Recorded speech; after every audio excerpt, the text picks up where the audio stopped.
Hello and welcome to Lost Love Chronicles.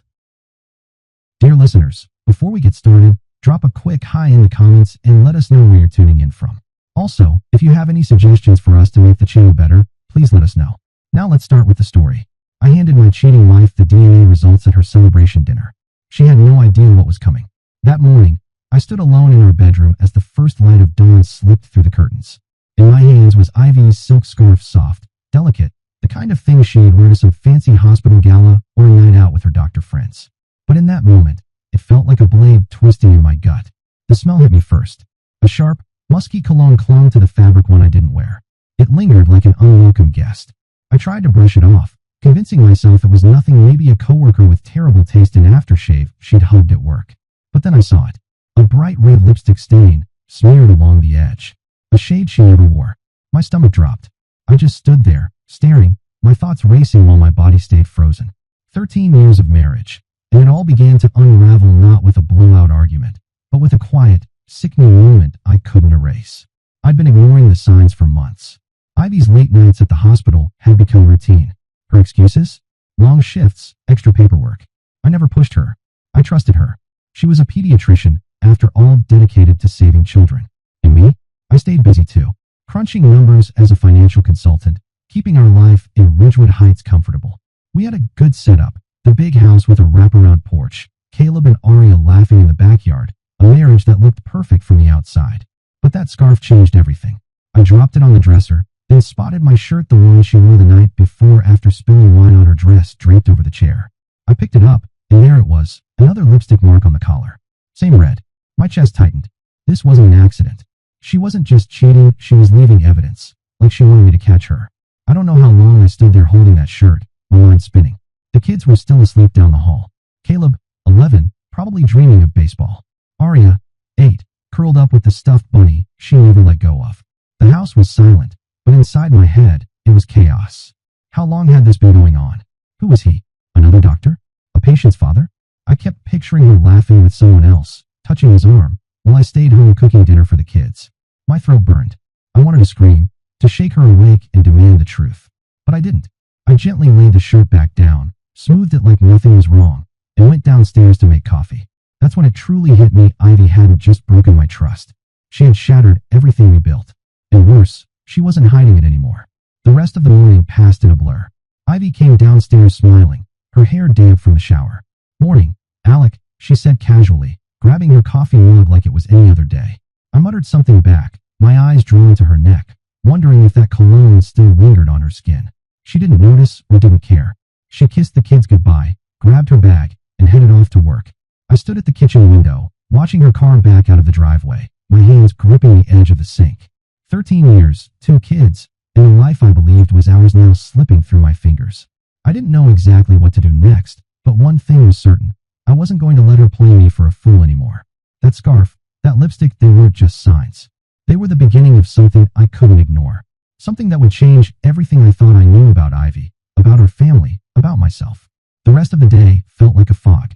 I tried to work, but I was barely present. Normally, diving into my clients' portfolios brought me comfort. Numbers were clean, predictable, something I could control. But not today. Every time I blinked, I saw that red lipstick. I could still smell the cologne. By the time I picked up Caleb and Aria from school, I was unraveling. Still, I kept it together. "How was your day, bud?" I asked Caleb, ruffling his hair. He shrugged and mumbled something about a math test. Aria, full of energy, talked nonstop about a new friend she'd made. Her voice was bright and unbothered. I smiled, nodded, pretended everything was normal. But inside, I was falling apart. How do you tell your children that their mother might not be who you thought she was? You don't. Not yet. So I held it in. Made spaghetti for dinner. Helped with homework. Ivy texted to say she'd be late, another emergency at the hospital. I didn't respond. Once the kids were asleep, I returned to the bedroom, picked up the scarf, and sat on the edge of the bed. My marriage was dying. I didn't know if I could save it, or if I even wanted to. What I didn't know was that Ivy had started something, and I wasn't going down without a fight. The next morning, I sat at the kitchen table. The kids were already at school. The house was quiet, save for the soft hum of the fridge. Ivy had left early again, like she always did lately. I sat there with my coffee, staring at the chair where she'd sat just hours earlier, smiling, pretending everything was fine. To everyone else, we were perfect. Alec and Ivy were the golden couple of Ridgewood Heights. Friends would tell us how lucky we were, how much they envied our life. At parties, Ivy would lean into me, laughing at one of my dumb jokes, her hand resting gently on mine like it belonged there. I grew back, proud to be her husband, proud of the life we'd built. Caleb and Arya were the heart of it. Caleb, with his quiet, thoughtful way. Arya, a whirlwind of joy. People looked at us and thought, that's what love looks like. But that morning, with the memory of the scarf burning in my mind, I saw the truth. It had all been a lie. The love I thought we had was already gone, and I had been too blind to see it. Looking back, the signs were there scattered across the last few years like breadcrumbs I should have followed. It started small. She began staying late at the hospital, blaming a heavier workload. I believed her, even brought her dinner some nights. She'd kiss me quickly, say thanks. But her eyes never truly met mine. I figured it was just stress. Being a pediatrician isn't easy. Sick kids, anxious parents, long hours. I didn't want to add to her burden by complaining. But then the distance started creeping in. Our bed felt bigger, emptier. When I reached for her, she'd roll away, murmuring that she was tired. I'd lie there, staring at the ceiling, convincing myself it was just a phase. We'd had rough patches before, tight finances when I was starting my business, the sleepless nights after Arya was born. And every time, we made it through. So I believed we'd make it through this too. I was wrong. It wasn't just the late nights or the growing silence between us. It was the accumulation of small, sharp moments I kept brushing off. The way she began correcting me in front of others, subtle jabs, disguised as humor. At a barbecue last summer, I was telling a story about a client when she cut in. That's not how it happened, Alec. You always exaggerate. Everyone laughed. But it hit me hard. She'd never done that before, not like that. Or how she'd gently pull her hand away when I tried to hold it at hospital events, dismissing it with a smile that didn't reach her eyes. Meanwhile, I'd stand there, publicly singing her praises. I couldn't do what I do without Ivy. She'd smile, say something sweet in return, but it felt rehearsed, like we were reading from a script we'd both memorized too well. I kept thinking it was my fault, that I wasn't enough, that I needed to try harder. So I did. I planned date nights she'd cancel. I brought home flowers she'd forget they were there. I was chasing a ghost. The kids didn't say anything, or maybe they sensed it, and I just didn't want to see it. Caleb had gotten quieter, retreating into his room with his video games. Arya still hugged us both, but her questions stung. Why is Mommy always gone? I'd smile and lie. She's helping sick kids, sweetie. She'd nod, believing me. I wanted to believe it too. But the truth was, Ivy had checked out of our marriage long before that scarf appeared. The late nights weren't all about work. The emotional distance wasn't just fatigue. She was pulling away, brick by brick, building a wall I didn't see until it was too high to climb. And I was too busy trying to be the good husband to notice. Maybe it started 2 years ago, when we went through IVF for Arya. Back then, she held my hand, cried with me when we got the good news. Now I wonder if even that was real. I took a sip of coffee, cold now, and looked out the window. The backyard, the swing set Caleb and I built last spring, gently swaying in the breeze. A reminder of better days. I thought about the hospital fundraiser last month. Ivy had been radiant, working the room with ease. I stood by the bar, chatting with her colleagues. They patted me on the back, said how lucky I was. I smiled, agreed, playing my part. But replaying it now, I could see it differently. The way she kept checking her phone, slipping away to take a call, returning with that tight, distant smile. I'd asked who it was. She'd said, just work. I didn't push. I never pushed. And that was my mistake. The perfect life we built wasn't perfect at all. It was just a stage. And while I stuck to the script, she'd already begun rewriting it. The question now wasn't how we fell apart, it was what she was hiding, and why she'd let me find that scarf. I stood in the kitchen that morning, a week before our 13th anniversary. The house was still quiet, the kids asleep upstairs. Ivy was in the shower, the faint sound of running water echoing through the pipes. I tried to stay busy wiping down the counter, setting out cereal bowls, anything to keep my thoughts from spiraling. But they wouldn't stop. The scarf, the lipstick, that cologne. They'd been gnawing at the edges of my mind for days, keeping me awake at night, churning through every quiet moment. I kept telling myself I was overthinking it, that there had to be a reasonable explanation. Maybe I'd confront her soon, maybe even plan something nice for our anniversary to help reset things between us. I reached for her phone on the counter, not to snoop, just to check our shared calendar. I wanted to see if we could plan a weekend away, just the two of us. Try to fix whatever was cracking between us. But the moment I unlocked the screen, everything changed. His name was right there, Dr. Miles Harris. A text notification glowing like a warning flare. And my stomach dropped like I'd been hit in the gut. Miles. I knew him. Tall. Polished. One of those smooth-talking doctors from the hospital. I'd shaken his hand at events, Made small talk about golf and the weather while he smiled that practiced, charming smile. The message was short, but brutal. Last night was perfect. Can't wait to see you again. What are you telling him? My hand started to shake. The phone slipped slightly in my grip. I didn't even think, just started scrolling, my thumb moving faster than my brain. And then it all spilled out. Months of messages. Plans for secret meetups. Meet me at the lake house. 8 o'clock tonight. Inside jokes. Lies. He'd lose it if he knew. Poor guy still thinks we're just going through a rough patch. Then Miles replied, "At least he makes a good babysitter while you're with me." I felt sick. The room seemed to close in around me. I stood there, staring at the screen, heart pounding in my ears, every word cutting deeper than the last. This wasn't just an affair. Ivy wasn't just cheating, she was mocking me, laughing about me behind my back, turning me into a punchline. Poor guy? That's what she called me. Me, the man who stayed up with her during med-school exams, who held her hand through 2 childbirths, who built this life alongside her. And now I was a joke. My grip tightened around the phone. For a moment, I wanted to throw it, watch it shatter like everything else had. But I didn't. I heard the shower stop, the creak of the floorboards as she moved around upstairs. I placed the phone back exactly where it had been and turned to the coffee maker. My hands were steady now, but inside, I was falling apart. She came downstairs a few minutes later, wrapped in her robe, hair damp, shoulders glistening. "Morning," she said, reaching for her mug like it was just another day. I nodded, muttered, "Morning," and handed her the coffee. She smiled, a small, polite smile, the kind you give a stranger. I watched her carefully, searching her face for something, remorse, guilt, anything. But there was nothing. She looked calm, normal, like she hadn't spent months lying to me. I wanted to scream, "Who the hell is Miles? What have you been doing?" But I didn't. I just stood there, sipping my coffee, letting the silence stretch between us. She kissed me goodbye, light and distant, barely touching me, and walked out the door. I waited until her car was gone, then went into the bathroom, locked the door, and punched the mirror.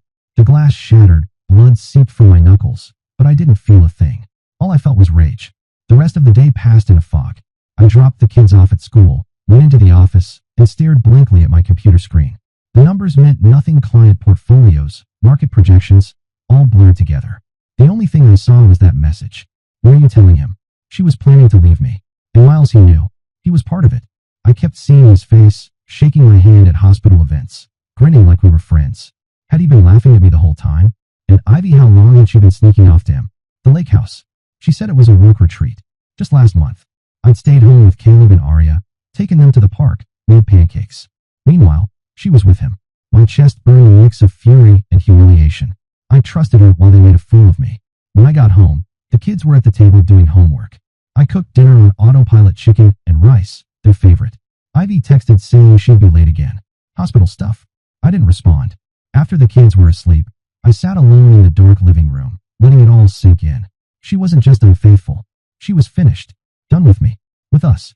And she'd been dragging me along until she was ready to cut the cord. That text proved everything. Months of lies. Of her slipping away while I tried to hold it all together. And now I realized those clues. The scarf, the lipstick, the cologne. They weren't accidents. She left them for me to find. Maybe she was testing me. Maybe daring me to react, hoping I'd explode so she could walk away without guilt. But I wasn't giving her that. Not yet. I'd play along. Stay quiet. Plan my next move. Because if Ivy thought she could break me and stroll away clean, she was wrong. Dead wrong. That night, after the house settled into that heavy, late-hour stillness, I waited. Caleb's light was off. Arya clutched her stuffed bunny, breathing softly. I checked on them both, kissed their foreheads, told them I loved them. I'd done it 1,000 times. But this time felt different, like I was holding tighter because everything else was slipping away. Downstairs, Ivy sat on the couch, scrolling through her phone. The blue light flickered over her face. I'd carried those messages all day, the betrayal, the mockery, and my knuckles still ached from the shattered mirror. A dull pain that matched the one in my chest. I couldn't keep pretending. Not anymore. I took a deep breath, walked into the living room, and stood in front of her. It was time. "Are you sleeping with Miles?" I asked, my voice low, steady. No yelling. No theatrics. Just the truth. She didn't flinch. She set her phone down slow, deliberate, and looked me in the eyes. "Yes," she said flat, emotionless, like she was telling me she'd picked up milk from the store. No hesitation. No apology. Just that one word, sharp and final, hanging in the air between us. My throat tightened. My hands curled into fists at my sides. But I didn't move. Her face stayed blank, almost bored, like the collapse of everything we'd built meant nothing to her. I'd spent 13 years in this house with her late-night whispers about our future, mornings filled with plans and laughter. Now, she sat there like I was a stranger, like none of it mattered. "I want a divorce, Alec," she said, leaning back into the couch and folding her arms across her chest. That was it. No tears. No argument.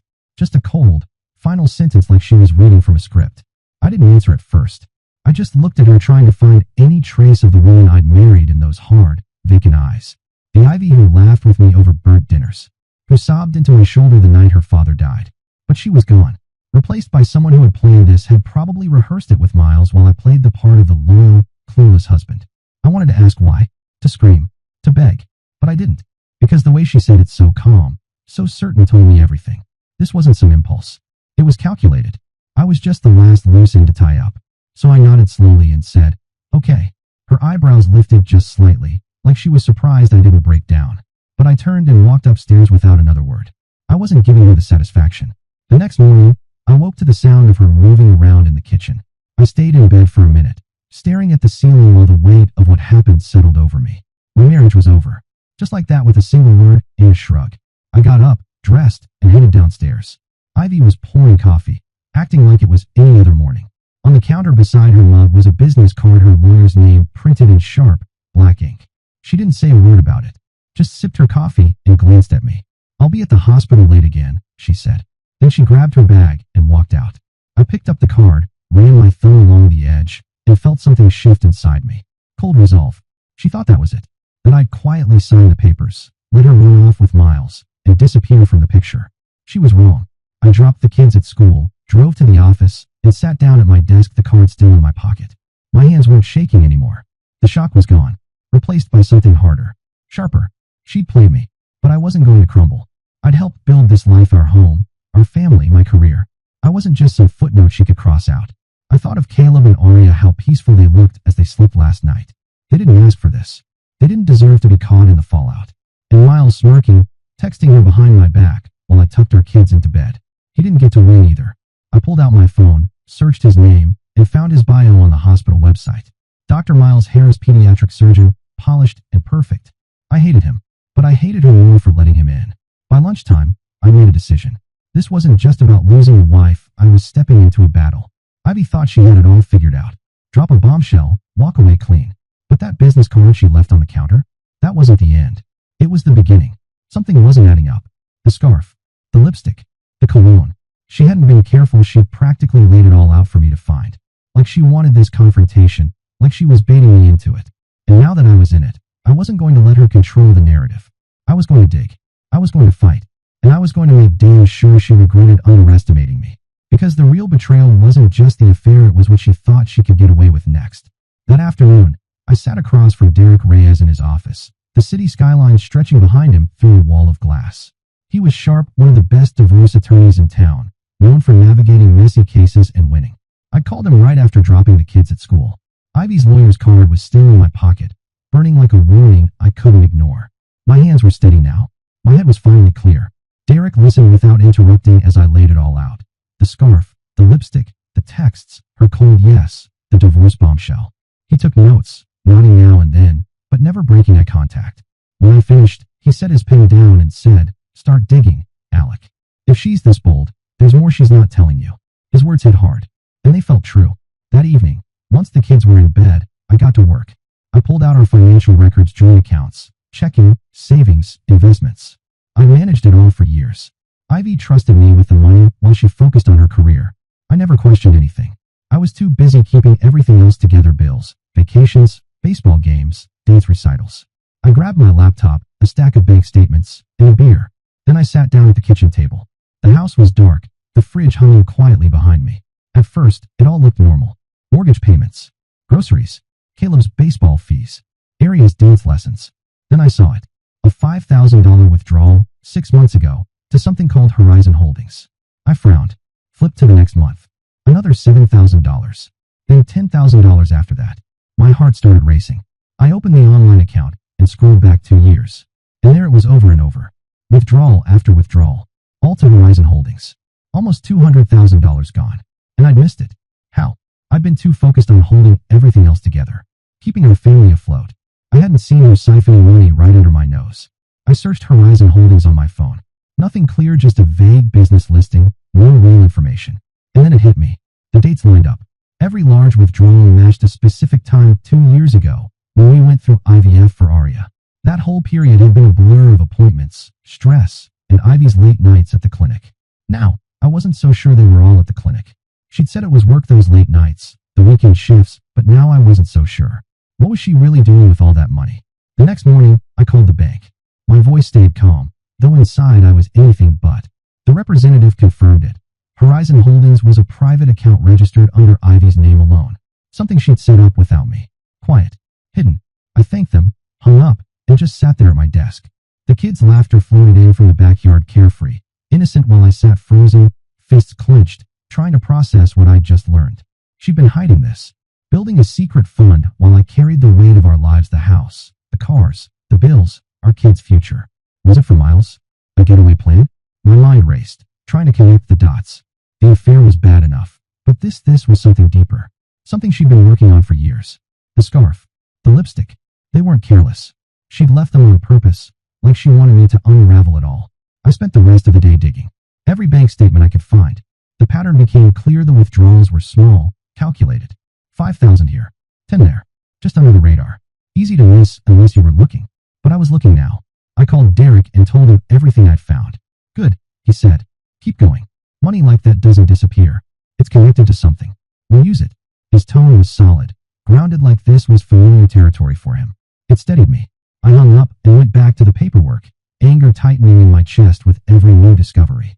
Ivy hadn't just betrayed me with another man. She was building something behind my back, planning for a future that didn't include me.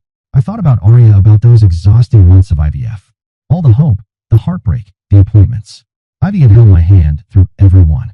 Had that been a lie too? Was the money somehow tied to that? By nightfall, I had a pile of printouts on the coffee table, a pounding headache, and a fire in my gut. The kids were asleep. Ivy was still at the hospital, or at least that's what she said. For all I knew, she could have been anywhere. I stared at the statements. Horizon Holdings. 2 years. $200,000. Something wasn't right. Not just the affair. This was something bigger. A plan I hadn't been part of. One I'd been too trusting to question. I wanted to confront her, to throw the papers down and demand the truth. But I didn't. Derek was right. I needed more. I needed the full picture. Because if Ivy thought she could take our money, tear apart our life, and walk away unscathed, she was dead wrong. I wasn't just fighting for a divorce anymore. I was fighting for everything she tried to bury. That's how I ended up sitting in my car outside a rundown diner on the edge of town, the neon sign above the door flickering in the fading light. My hands were locked on the steering wheel, heart pounding in my chest. Derek had set this up. Said I needed to meet Dr. Preston Grayson, a man who used to work with Ivy at Ridgewood Medical Center. He'd left suddenly, under what he called mysterious circumstances. Ever since I discovered the money tied to Horizon Holdings, I'd had this gnawing feeling that Ivy's betrayal went far beyond just Miles. The $200,000. The timing. The IVF. It was all connected. Grayson had reached out to Derek after hearing about my divorce. Said he had information I'd want to hear. So I waited in the gravel parking lot, stomach twisting, watching the door. Whatever he had to say, I knew it was going to change everything. He walked in first, wiry, mid-50s, graying hair, tired eyes. I followed a minute later and slid into the booth across from him. The diner smelled like old grease and burnt coffee, the kind of place no one paid attention to two strangers talking in the corner. He didn't waste time. I've been waiting for this day, he said, voice low, leaning in. I frowned. What do you mean? He took a sip of water, then locked eyes with me. Your wife's a liar, Alec. What she did to you, it's worse than you think. My chest tightened. I'd come expecting something about the money, maybe a lead on Horizon Holdings, but the way he said it made my skin crawl. Tell me, I said, keeping my voice even, though every part of me wanted to grab him and demand answers. He leaned back, glanced around to make sure no one was watching, then began. 2 years ago, during the IVF process for Arya, Ivy made a deal. Horizon Holdings is a shell company tied to a fertility clinic she was working with off the books. She didn't just use it to hide the money. She used it to switch her sperm. I stared at him, my mind tripping over the words. Switch my what? I said, louder than I meant to. He raised a hand to calm me, then continued. She arranged for you not to be the biological father. Chose an anonymous donor instead. Paid for it all through Horizon. Kept everything off the books at Ridgewood. I found out, tried to report it, and they forced me out. My mouth went dry. I couldn't move, couldn't speak. His words hit like bricks. I thought of Arya, her big brown eyes, those wild curls, the way she'd curl up in my lap and whisper daddy. And Caleb, Always by my side, my little shadow. They weren't mine. Ivy had done this. Lied to me. Lied to them. Lied to everyone. I gripped the edge of the table. Why? I managed to ask. Preston shrugged, his expression grim. Power. Control. Maybe just because she could. She's cold, Alec. You know that now. I did. The way she'd said yes about Miles, the scarf, the lipstick, it all made sense now. She wasn't just unfaithful. She'd rewritten our family. Taken my kids from me before I ever knew. I wanted to explode, to storm out and confront her right then, but I sat there, stunned. Frozen. Preston slid a folder across the table. Emails, clinic forms, transaction records. Proof, he said. Enough to hold up in court. Use it. My hands trembled as I opened it. Ivy's signature. Payment logs. Memos. The timeline matched. 2 years ago, while I sat in waiting rooms hoping for a daughter, she was making sure I wouldn't be her father. The $200,000 wasn't just for her and Miles, it was hush money, paid to bury the truth. I looked up at Preston. Why are you telling me this now? He exhaled, long and slow. Because I've got a daughter too. And if someone did this to me, I'd want to know. I nodded, slid out of the booth, folder clutched tightly in my hand. Walked back to my car, the weight of it all pressing down on me. The drive home was a blur. My head was spinning. The kids were with a sitter. Ivy was working late again, and all I could see were their faces. Caleb's grin when he hit a home run, Aria's laugh whenever I tickled her. They weren't mine biologically, but what did that really change? I'd raised them, loved them, been their dad every single day. But Ivy had known the truth all along. She'd kept this secret while I built our life around a lie. I pulled into the garage and sat there in the dark, the engine ticking as it cooled. My hands clenched the steering wheel tighter than before. She hadn't just taken my trust or our marriage, she'd stolen my kid's truth. And I knew I'd never forgive her for that. Inside, I locked the folder away in my desk and poured myself a drink. The house was too quiet, too empty without the noise of the kids. I thought about confronting her when she came home, showing her the proof, watching her squirm, but I didn't. Not yet. Preston's words echoed in my mind. Use it. I would, but I'd do it the right way. I'd get DNA tests, build a solid case, and hit her where it hurt most. This wasn't just betrayal, it was fraud, a crime. And she would pay. I finished my drink, set the glass down, and made a promise to myself. Ivy thought she'd won, that she could rewrite our family and walk away clean. She was wrong. I'd fight for Caleb, for Aria, for me, and I'd make sure she lost everything.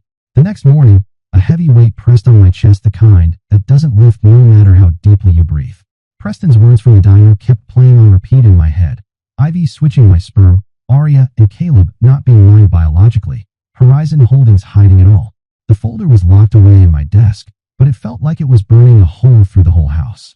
I couldn't just sit on this. I needed to know for sure. I needed it in black and white. After dropping Caleb and Aria off at school, I drove across town to a drugstore where no one would recognize me. My hands shook as I grabbed 2 DNA test kits, the swab and send kind. I paid in cash, avoided the cashier's eyes, and left quickly. Back home, I sat in the kitchen staring at the kits, knowing this was the point of no return. I waited until the kids were back in the afternoon. Ivy was still at the hospital, or maybe with Miles. Who knew? I called them into the living room. Caleb flopped onto the couch, still wearing his baseball jersey. Aria bounced over, her ponytail swinging. "What's up, Dad?"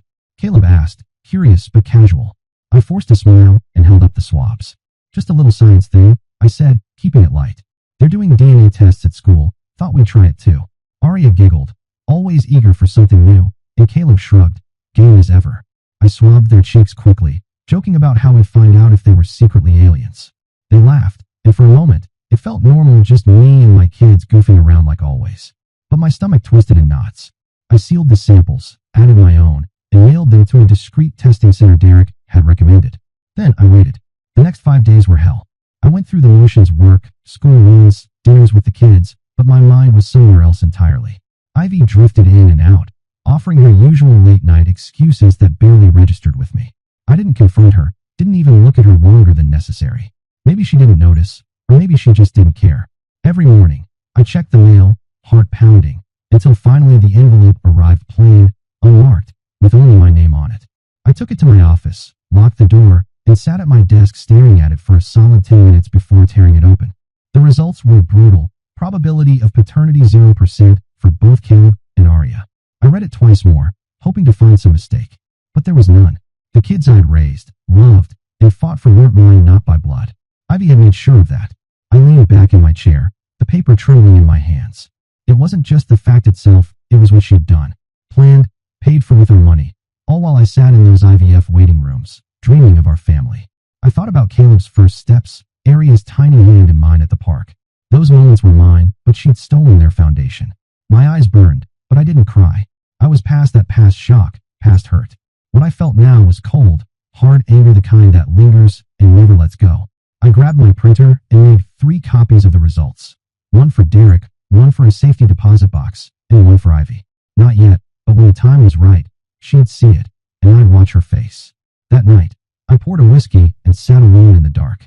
The house was quiet, the kids were asleep, and Ivy was still out. I didn't care where she was anymore. My mind was already on what came next. This wasn't just about the divorce anymore. It was about revenge. She'd taken my trust, my money, my family's truth, and thought she could get away with it. Thought I'd sign her papers, let her run off with Miles, and disappear quietly. No way. I'd use Preston's proof, the DNA results, the money trail, and I'd hit her where it hurt hardest. I pictured her standing there smugly, dropping that lawyer's card like she'd already won. She hadn't. I'd destroy her not with yelling or begging, but with cold, calculated moves she'd never see coming. The next morning, I called Derek and told him about the results. Perfect, he said sharply. This is fraud, medical, financial. We've got her. He was already working the Angles lawsuits, criminal charges. I nodded, but my mind was elsewhere, on Ivy, on the life she'd built on lies. Her pristine reputation as a pediatrician, her career, her smug little world with Miles. I was going to take it all away. I hung up, pulled out Preston's folder again, and cross-checked the dates with the bank statements. It lined up perfectly. Every payment to Horizon Holdings matched the IVF timeline. She'd been so careful, but not careful enough. When Ivy got home that night, I was calm. Too calm, maybe. She walked in, tossed her bag on the counter, barely glanced at me. "Kids asleep?" she asked. I nodded, sipping my coffee. She said nothing else and went upstairs. I watched her go, knowing she had no idea what was coming. The DNA results were my weapon, and I'd use them when it hurt her most. This wasn't just about ending a marriage anymore, it was about making her pay. For Caleb, for Aria, for every lie she'd fed me. And I planned to save her every second of it. That morning, I stood in front of the mirror, adjusting my tie. My reflection met my gaze with hard, steady eyes. Tonight was the Ridgewood Medical Gala, the big annual event where Ivy would receive her Medical Excellence Award, a shiny plaque for her shining life, all built on lies. She'd been buzzing about it for weeks, picking out dresses, rehearsing her speech, acting like she truly deserved every bit of praise. I played the supportive husband, nodded along, but inside I was counting down to this moment.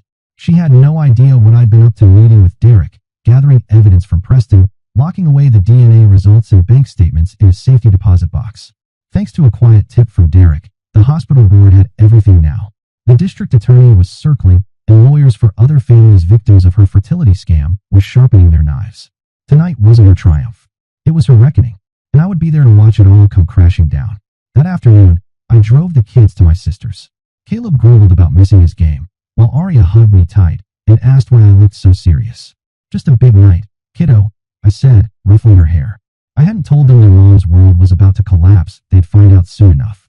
And I'd protect them when it happened. Back home, I slipped into my best suit, the black one Ivy always said made me look sharp. She was already gone, probably at a salon, texting Miles about their celebration later. I checked my phone. Derek's last message said board's meeting now. Stay cool. I pocketed the phone, grabbed my keys, and headed to the gala. My pulse was steady, but my mind raced with what was coming. The venue was packed when I arrived. Doctors, donors, hospital bigwigs mingling under glittering chandeliers, champagne glasses clinking. Across the room, I spotted Ivy, radiant in a deep blue dress, laughing with colleagues. Miles hovered nearby, his hand casually brushing her arm. I clenched my jaw but kept moving, blending into the crowd. People nodded and greeted me. "Hi, Alec. Good to see you. Ivy's night, huh?" I smiled tightly and politely. They didn't know I wasn't here to celebrate her. I grabbed a drink, leaned against the bar, and waited. The program began. Speeches, awards, the usual pomp. When they called her name, the room erupted in applause. She walked up with grace and confidence, and my stomach twisted with a mix of anger and satisfaction. Her speech was flawless, humble yet proud. She thanked her team, her patients, even me, with a little wave in my direction. "I couldn't have done it without my family," she said, and the crowd ate it up. I raised my glass, playing along, but my eyes were fixed on the board members in the front row. They weren't clapping anymore. Dr. Ethan, the hospital chair, leaned over and whispered something to the woman next to him, his face grim. Ivy didn't notice. She was too busy basking in the spotlight. When she finished, the applause was loud, but it faded quickly. Dr. Ethan stepped to the microphone and cleared his throat. "Thank you, Dr. Warner," he said, his voice tight. "Before we proceed, we have an announcement." Ivy froze, her smile faltering as I straightened up, my heart pounding. "We've received serious allegations," Dr. Ethan announced, his voice steady but heavy. "Regarding Dr. Warner's conduct, specifically financial and medical misconduct tied to Horizon Holdings and fertility treatments. Effective immediately, she is suspended pending investigation." The room fell into a stunned silence before rumors erupted. Ivy's face drained of color, the awards slipping from her hands. She looked around frantically, her eyes locking onto mine. I met her gaze, calm and cold, and took a slow sip of my drink. Miles stepped back, his charm wiped away, confusion clouding his features. People started whispering, "What's Horizon Holdings? Misconduct?" I saw the moment she realized this wasn't a mistake, it was deliberate. She stumbled off the stage as reporters swarmed, and I stayed put, watching her unravel. I didn't move until she pushed through the crowd toward me, eyes wild. "You did this," she hissed, her voice trembling. I set my glass down and leaned in close. "You did this to yourself," I said quietly but firmly. "Enjoy your reward." Fury and fear flashed across her face before she spun around and bolted for the exit, Miles trailing behind like a lost puppy. The room buzzed with shock and questions, phones lighting up with texts, but I felt steady, almost light. I'd pictured this moment for days, planned every step with Derek, and it had gone better than I'd dared hope. Her career, her reputation, it was crumbling, and I'd been the one to light the match. I left soon after, the cool night air hitting me as I stepped outside. My phone buzzed. Derek again. "She's moving fast. She's done." I nodded to myself, got in my car, and drove home. The house was empty, the kids still at my sister's. I sat in the living room replaying it all, Ivy's smug smile fading, the board's announcement, the look on her face. It wasn't over, not yet. But tonight was mine. She'd thought she could cheat, lie, and walk away clean. I made sure she couldn't. As I poured a drink and settled into the silence, I let myself savor every second of her fall. The next morning, a strange calm settled over me, the kind that follows a storm you've been bracing for. The gala had been a knockout blow. Ivy's award night turned public humiliation, and I'd watched it unfold with a satisfaction I hadn't expected. She sent me a string of furious texts late that night. How could I? She'd regret this. But I didn't reply. Let her stew. Today, I had one final move to make, one I'd been saving for the perfect moment. She and Miles were celebrating at La Bella Vita, our favorite restaurant, the place where I'd proposed 13 years ago. I'd heard her on the phone yesterday, planning it before the gala fell apart, probably expecting to toast her victory. Now, it would be something entirely different, and I'd be there to deliver the final blow.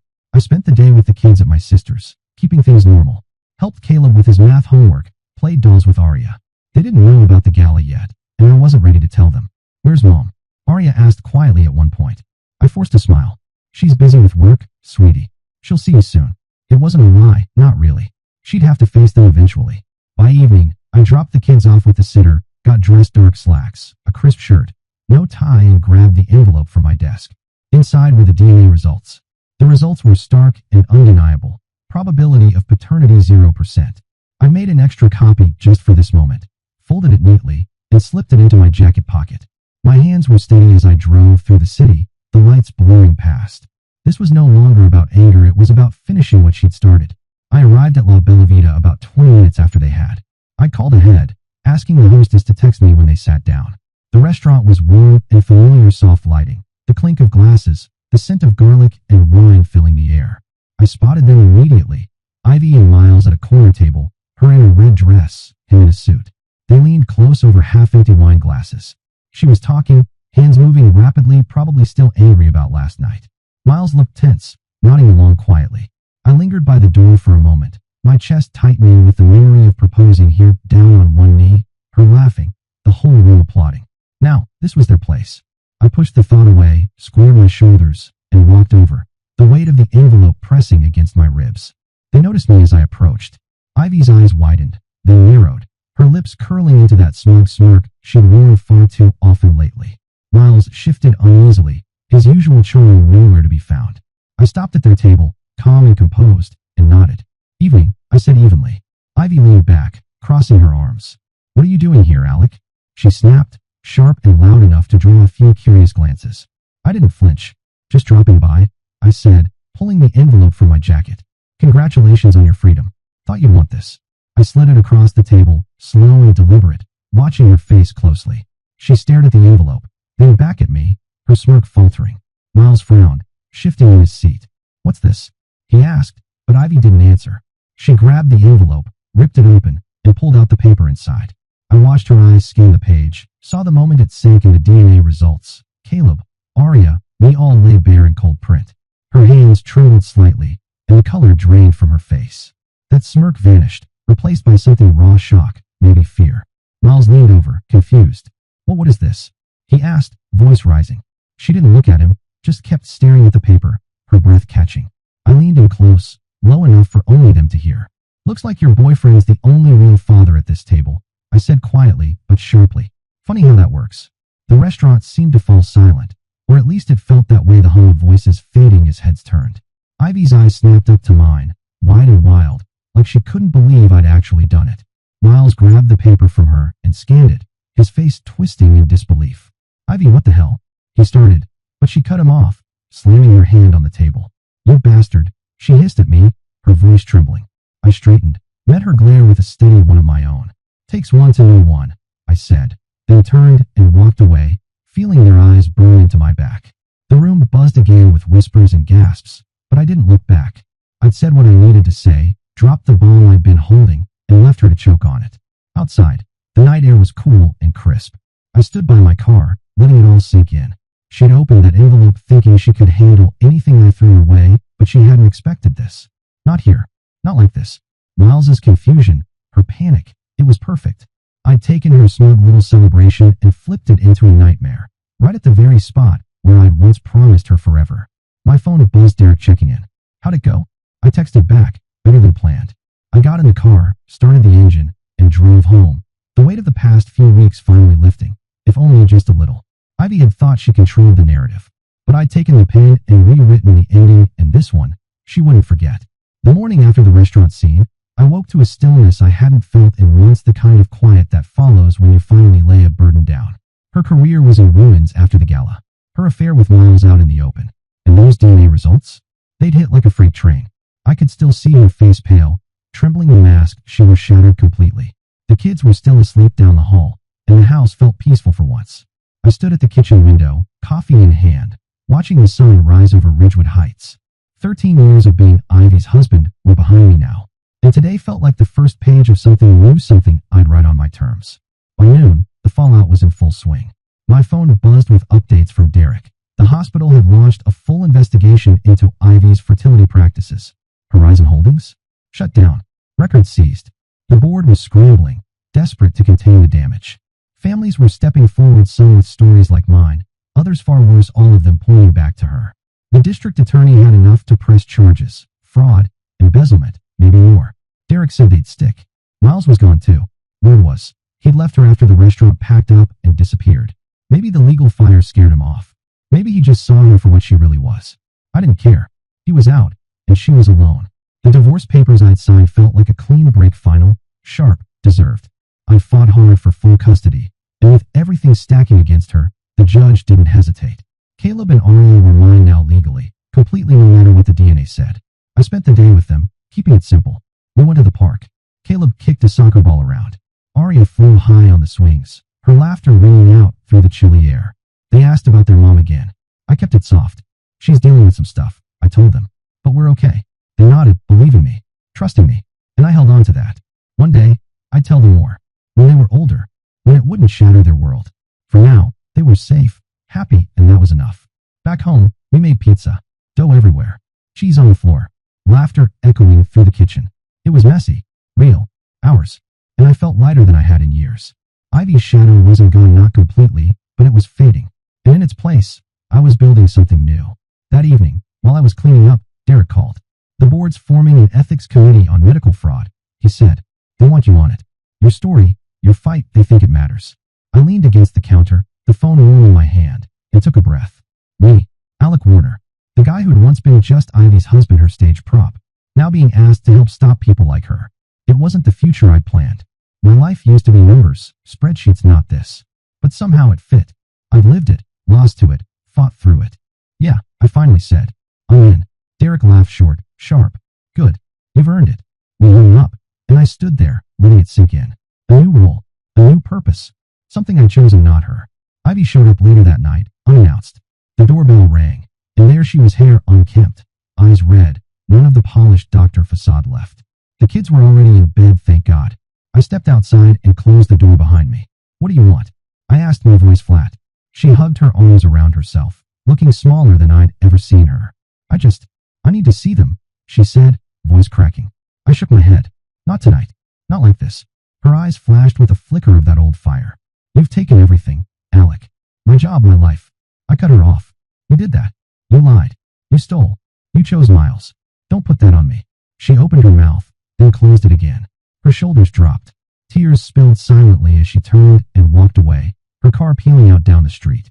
I watched her go and felt nothing. No pity. No regret. She'd made this bed. The next few days passed quietly, steadily. I returned to work, met with clients, started rebuilding our routines. The kids adjusted. Caleb opened up more. Arya clung to me a little less. People talked, of course, neighbors, friends, whispering about the scandal. I kept it simple. We're moving on, I'd say, and that was enough to end it. The hospital sent over the formal invite for the ethics committee. I accepted. Meetings were scheduled for next month. It felt right using my experience to help keep it from happening again. I thought of Preston's tired eyes across that diner table and made a note to thank him. He'd given me the key to all of this. One night, after the kids were asleep, I sat on the porch with a beer in hand, the stars crisp above. I thought about the last 13 years, about Ivy, the life we built, the lies she wove through it. But I wasn't that Alec anymore. Not her husband. Not her shadow. I was free, not just from her, but from the version of myself I'd let her shape. Caleb and Arya were mine, blood or not. And this house, this life, it was ours now. I took a sip, let the quiet wrap around me, and smiled just a little. The story wasn't over. It was just mine now, and I'd write it one day at a time. Dear listeners, please share your thoughts in the comments section below, and don't forget to like, share, and subscribe.